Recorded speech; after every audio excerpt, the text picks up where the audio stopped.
redémarrer, se faire embrayer. Allez, c'est parti. Bon, bonjour les Véroniques. Bonjour. Nous nous sommes rencontrés il y a un an. Véronique, tu réfléchissais à l'aménagement de ta classe en classe flexible, semi-flexible. Enfin, tu te posais des questions. Oui. Et ben, un an après, où en est-on, chère madame? Eh bien, un an après, j'ai beaucoup avancé puisque je suis vraiment passée en flexible. J'ai eu la chance qu'on me change mon mobilier cette année et donc j'ai par exemple moins de tables que d'enfants, moins de chaises classiques que d'enfants, mais plus d'assises que d'enfants. Donc voilà, on travaille comme ça. C'était un peu compliqué au départ pour les enfants, ils étaient très surpris. Mais voilà, là on est en novembre, ça commence à bien rouler, on travaille en atelier. Voilà, il y a plein de matériel qui est arrivé dans la classe. Des tabourets instables qui s'appellent des mogou, il y a des Z-tools où on peut aussi travailler, ça fait des petites tablettes. Il y a des plateaux, des plateaux Ikea aussi, ils peuvent travailler. En fait, il y a plein d'endroits où les enfants peuvent travailler.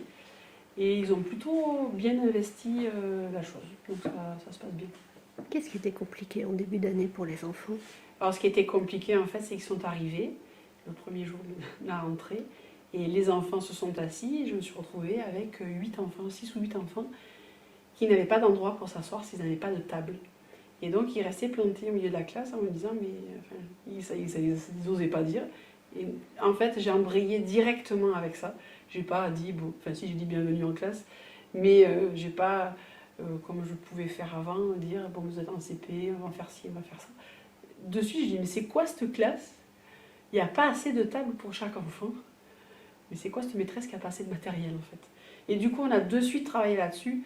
On a visité la classe, on a cherché comment on pouvait s'asseoir. Et là, ils ont un peu plus... mais ils étaient un peu réticents. Et en fait, ils aiment beaucoup travailler quand même assis à une table. Et cette table qui est ici était normalement une table que je destinais à la remédiation pour travailler avec les enfants. Et cette année, ils l'ont investi. L'année dernière, je mettais tout mon bazar dessus, donc les enfants n'y allaient pas, sauf si je travaillais avec eux. Et en fait, cette année, de suite, ils sont allés s'asseoir dessus. Donc, je ne mets plus mon bazar dessus, ce qui est très bien. Du coup, j'ai moins de bazar. Et ils préfèrent quand même être assis à une table et travailler à une table. Ils commencent à aller s'asseoir par terre, mais ils ont un peu plus de réticence par rapport aux enfants que j'avais l'année dernière. Donc vraiment, on travaille selon nos groupes d'enfants, comme pour de la pédagogie en fait. C'est exactement la même façon. Donc voilà, au départ, ils étaient un peu surpris de ne pas avoir de place pour s'asseoir. Et finalement, s'ils étaient un peu surpris, quel est l'intérêt finalement d'avoir enlevé des tables alors? Et l'intérêt, c'est de continuer en fait ce qu'ils ont fait en maternelle. Alors même si en maternelle, je pense qu'ils avaient quand même tous leur place, je veux qu'ils puissent prendre de la place dans la classe. Qu'ils investissent la classe, c'est leur classe, c'est notre classe, c'est pas ma classe à moi, c'est notre classe. Et je veux qu'ils puissent trouver plein d'endroits pour travailler différemment en fait. C'est-à-dire différemment? Et bien pas, on n'est pas obligé d'être assis à une table pour écrire. Alors pour écrire, pour apprendre le geste graphique, je suis intraitable, on est assis à une table correctement. Mais pour remplir du fichier ou pour faire du dessin, on n'est pas forcément obligé d'être assis correctement. Et donc ils peuvent s'asseoir et l'intérêt aussi c'est qu'ils puissent se regrouper et travailler en binôme, en groupe, etc. Les tables par exemple elles sont en roulette et ma classe régulièrement elle change de disposition. Et donc quand ils rentrent, ils disent oh t'as encore changé maîtresse. Ben oui parce qu'on va travailler différemment. Dans la journée aussi, si j'ai besoin de travailler avec que la moitié de la classe, eh ben, je vais faire 2 îlots et je me mets au milieu. Voilà, la classe elle bouge en permanence en fait. Et donc elle bouge pour t'arranger toi en fonction des activités que tu as prévues. En fonction des activités que j'ai prévues, mais aussi parce que les enfants ils peuvent bouger. Ils me demandent régulièrement, je peux prendre un zétou? Je peux vas-y prends un zétou. Je peux prendre un mogou, un plateau, ben vas-y, installe-toi. Juste j'essaie qu'ils ne soient pas collés parce que du coup ils n'arrivent pas à travailler. Mais sinon, non, s'ils ont envie de s'installer ailleurs, ils s'installent ailleurs. Il n'y a pas de souci. Et qu'est-ce que ça a changé du coup dans toi, ta façon de t'organiser, de travailler par rapport à un fonctionnement dit plus traditionnel? Alors, j'ai pas beaucoup d'expérience du plus traditionnel, parce que ça fait pas longtemps que je suis enseignante, donc ça c'est le bon côté des choses. J'ai moins j'ai moins de choses à effacer sur moi, en fait. Je pense par rapport à d'autres enseignantes qui peuvent avoir un peu plus peur, parce que c'est rassurant. Quand on est classique, on est maître de la classe. Avec ce système, on est beaucoup moins maître de la classe parce que l'aménagement de la classe, c'est le haut de l'iceberg. Tout ce qui est caché, c'est la pédagogie qui est différente en fait. Et du coup, on maîtrise moins et il faut lâcher prise. Ça, c'est compliqué. Même pour moi qui suis jeune enseignante, c'est compliqué de ne pas avoir la maîtrise de tout. Mais il faut, je pense, vraiment faire confiance aux élèves parce qu'ils savent très bien pourquoi ils sont là, pour la plupart. Et on peut les faire avancer chacun à leur propre vitesse pour les amener au plus haut chacun et à respecter leur rythme, leur propre rythme. Et la classe bénéficie aussi de ça parce qu'il y a effectivement plusieurs niveaux comme dans chaque classe, mais la classe elle peut être tirée par chacun des petits individus. Moi je suis plus compétent en maths, moi je suis plus compétent en géométrie, moi je suis plus compétent en lecture. Et tout ça, en fait, ça tire la classe. J'ai l'impression que ça tire la classe vers le haut. Parce que c'est la pédagogie, c'est pas que l'aménagement des espaces, en fait. Et Véronique, toi qui es une enseignante avec un peu plus d'expérience, tu t'es lancée là-dedans aussi à la rentrée. Ça a été compliqué parce que toi, du coup, tu avais une ardoise à effacer. Exactement. Alors c'est vrai que je rejoins Véronique sur ce sujet. C'est vrai qu'il faut accepter de ne pas toujours tout maîtriser. Il faut accepter aussi de lâcher prise. Il faut aussi accepter de laisser les enfants mais vraiment autonomes dans le sens où ils choisissent leurs propres outils. C'est vrai que je rejoins aussi Véro sur le fait il faut aussi anticiper. Ça demande aussi beaucoup d'anticipation. Parce que même si ça paraît des enfants choisissent leurs outils, nous, ça nous demande aussi en amont d'anticiper parce que la classe, elle bouge tout le temps. Le flexible, c'est les maîtresses aussi, il faut qu'elles soient flexibles. Oui. Parce qu'il faut, il faut s'adapter à toutes les situations. Et souvent, c'est la situation qui fait qu'on va aussi modifier. Les enfants nous font aussi, en fonction de ce qu'ils choisissent comme emplacement de leur... comment dire, la façon dont ils réceptionnent les outils, ça nous fait aussi nous adapter et modifier à nouveau notre façon de voir les choses. On est tout le temps en train de modifier notre approche. Et je rejoins, c'est vrai qu'à la rentrée, on a eu des enfants qui, quand ils sont arrivés, il n'y avait pas suffisamment de chaises pour tout le monde, mais du coup, il y en a beaucoup qui ont eu du mal à se saisir des aides-tools, des mogus. Et moi, c'est depuis la rentrée des vacances de la Toussaint que du coup, là, ils investissent vraiment le sol, tous les espaces de la classe. Ça demande aussi, c'est ce que je disais aussi, d'adapter aussi son regard. Parce que parfois, comme l'espace est plus vaste, ils sont vraiment dispersés dans toute la classe et parfois on peut oublier le petit garçon qui est sur son Z-Tool au coin bibliothèque et qui travaille et qui ne travaille pas forcément ou qui travaille ou qui a besoin de l'aide de la maîtresse mais qui ne va pas forcément solliciter la maîtresse, donc ça aussi oblige à changer son regard dans la classe. Parce que souvent quand on est en rang en autobus ou même en îlot, mais on est quand même, c'est centré, c'est central, l'espace est central, mine de rien.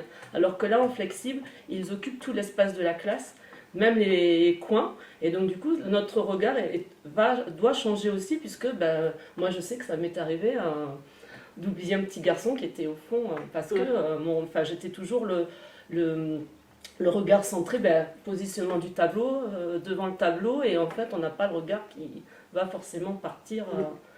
Ça nous oblige à plus nous déplacer aussi dans la classe. On est plus, moi je suis de moins en moins au tableau. Et il faut faire aussi accepter aux enfants aussi que d'autres enfants peuvent travailler différemment. L'autre jour, j'avais 2 enfants qui étaient sous une table. Ils étaient en train de travailler. Donc j'ai un enfant qui vient me voir, il fait « Maîtresse, tu as vu, ils font ça ?» Je regarde, je fais « Ils travaillent. Est-ce que ça te dérange qu'ils sont là-bas ?» « Ah non. » Ah voilà. Donc tu vois, effectivement, ils sont sous la table. Et alors, ils travaillent.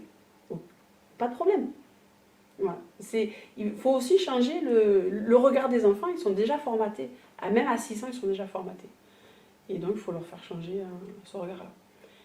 Et aux parents aussi. Ah bon, aux parents aussi? Et lors de la réunion des parents, j'avais mis des chaises, j'avais récupéré quelques chaises au cycle 3 quand même, et j'avais mis les mots. Je n'ai aucun parent qui a voulu essayer les mots. Aucun. Enfin, une. Mais c'est une collègue qui avait déjà vu. Voilà. Et sinon, je leur ai proposé, je leur ai montré comment ça fonctionnait, pourquoi, etc. Et après, je leur ai proposé, j'ai dit, est-ce que vous voulez essayer? Personne n'a voulu.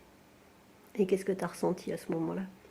Mais je me suis dit, est-ce qu'ils osent pas, même si je leur propose, peur de se trouver ridicule parce qu'on bouge, hein. Est-ce que ça leur correspond pas dans leur histoire, dans leur propre histoire d'élèves? Parce que dans leur propre histoire d'élèves, ils étaient tous en autobus. C'est déjà encore une quarantaine d'années, entre 35 et 40 ans. Et je pense que tous ces parents-là, ils ont vécu l'école classique en autobus. Et soit je suis passée pour une folle, je sais pas. Mais après, j'ai pas de retour maintenant. J'ai pas de retour de mécontentement. J'ai aucun retour en fait. Sauf si les enfants sont contents de venir. Je dis très bien, c'est mon premier objectif. Mais on ne me parle pas de l'aménagement de la classe. Donc je ne sais pas ce que les parents en pensent en fait. Et donc? Ben, donc je continue parce que c'est notre classe avec les enfants et pas avec les parents. Du coup, moi, je suis votre chef d'établissement. Je vous vois beaucoup travailler ensemble, chercher. C'est un investissement phénoménal, je trouve, en temps, en énergie. Ça vaut le coup. Ah oui. Alors, on n'a pas été obligé.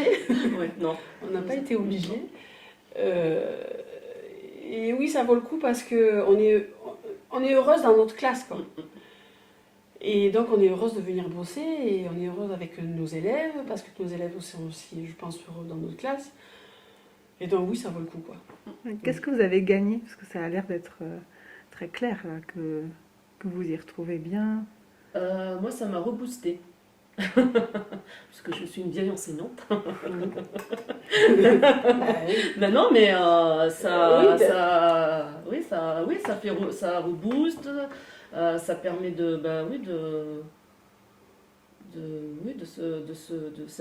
c'est un challenge.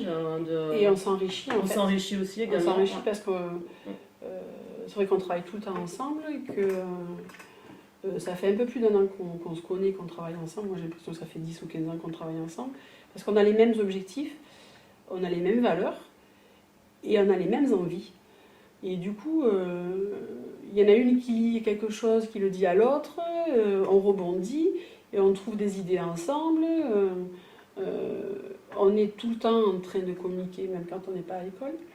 Donc, nos familles respectives, quand on est sur WhatsApp, mais avec qui tu parles? Devine. Et voilà, on est tout le temps en train de communiquer, tout le temps en train de chercher des choses. Et voilà, et donc on avance, c'est vraiment un chemin. Ouais, on est ensemble. Oui, puis moi je trouve important, voilà, moi je ne conçois pas mon métier d'enseignante sans chercher, essayer, tester. Oui. Puis pour les enfants surtout, enfin voilà, puis nous on voit que ça fonctionne bien, même si parfois c'est un peu compliqué, parce qu'il y a des moments de doute. Moi je sais que j'en ai eu à la fin de la première période, et puis voilà, après on rebondit. Mais un peu, je pense, le doute, ça nous nourrit, oui, en fait. Exactement. C'est ce qui nous permet d'avancer. Et cette année, on a eu notre PPCA toutes les deux. Et quand on a discuté, moi je sais que quand j'ai discuté avec Lyon, mon ami me dit, c'est super, on voit que vous travaillez ensemble, parce que c'est un métier qui est très souvent solitaire. Je dis, ah bon, moi j'ai pas l'impression que c'est... Alors, effectivement, je suis seule dans ma classe, je suis la seule adulte dans ma classe, mais j'ai pas l'impression d'être seule parce que je travaille en permanence avec ma collègue du même niveau. Et quand j'étais ailleurs, c'était pareil. Donc pour moi, c'est pas un travail solitaire. Alors peut-être qu'ailleurs, effectivement, c'est solitaire, mais pour moi, ça l'est pas parce que... C'est un projet commun. C'est un projet commun et, voilà. Et on a aussi nos projets de classe du coup qui sont en commun.